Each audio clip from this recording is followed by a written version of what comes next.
নমস্কার, নিউজ ভ্যানগার্ডের পর্দায় আপনাদের সকলকে স্বাগত। এই মুহূর্তে আপনাদের সাথে আমি রয়েছি শতাব্দী। চোখ রাখবো আজকের গুরুত্বপূর্ণ খবরগুলোর দিকে। গতকালই পশ্চিম ত্রিপুরা লোকসভা আসনের প্রথম দফার ভোট অনুষ্ঠিত হয়েছে এবং তার পাশাপাশি বলা যায় রয়েছে দ্বিতীয় দফার ভোট, অর্থাৎ পূর্ব আসনের ভোট রয়েছে আগামী 26 এপ্রিল। তাই তাকে কেন্দ্র করে একেবারে লক্ষ্য করা যাচ্ছে প্রচার এবং পূর্ব আসনের প্রার্থীর হয়ে প্রচারে নেমেছেন আজ মুখ্যমন্ত্রী মানিক সাহা। একেবারে বলা যায় যে জনস্রোতে প্লাবিত হচ্ছে বিজেপির এই প্রচারে এবং পাশাপাশি আজ ছামনু বিধানসভা কেন্দ্রের ময়নামা বাজার থেকে একটি সুবিশাল র্যালি বের হয়েছে, যা কিনা ছামনু বাজারে গিয়ে শেষ হয়েছে। তবে আজকের এই র্যালিকে কেন্দ্র করে একেবারে বলা যায় যে উপস্থিত ছিলেন রাজ্যের মুখ্যমন্ত্রী মানিক সাহা, পাশাপাশি ছিলেন মন্ত্রী টিঙ্কু রায়, বিধায়ক শম্ভুলাল চাকমা সহ অন্যান্যরা। গোটা বিষয়কে কেন্দ্র করে কি রয়েছে শুনবো বিস্তারিত। স্রোতে পরিণত হওয়া কিরকম লাগছে স্যার আজকে এখানে পদযাত্রা করতে?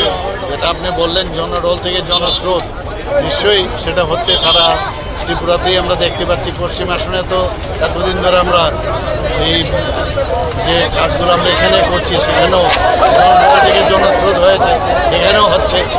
আমাদের মাননীয় বিধায়ক শম্ভুলাল চাকমার বিধানসভাতে আজকে এসেছি, এখানে একই অবস্থা। চারিদিকে আমরা দেখছি আমাদের সাথে মাননীয় মন্ত্রী টিঙ্কু রায়ও আছেন, নবাদল বণিকও আছেন আমাদের সাথে, বিএনপির চেয়ারম্যান, সব মিলে মানে মানুষের এখানে বিশেষ করে আপনারা সবাই জানেন যে এটা জনজাতি ভিত্তিক কেন্দ্র এবং মানুষের মধ্যে প্রচণ্ড উৎসাহ এবং মোদিজিকে আবার তৃতীয়বার প্রধানমন্ত্রী হিসেবে দেখতে চাই।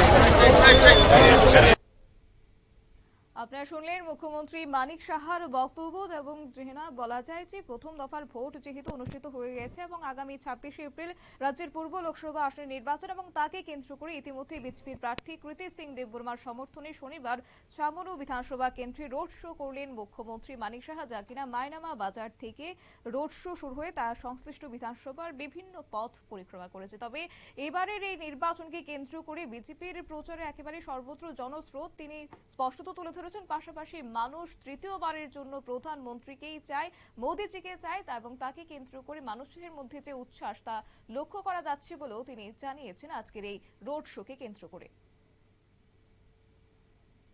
নিয়ে নিচ্ছে ছোট্ট একটি বিজ্ঞাপন বিরতি, সঙ্গে থাকুন।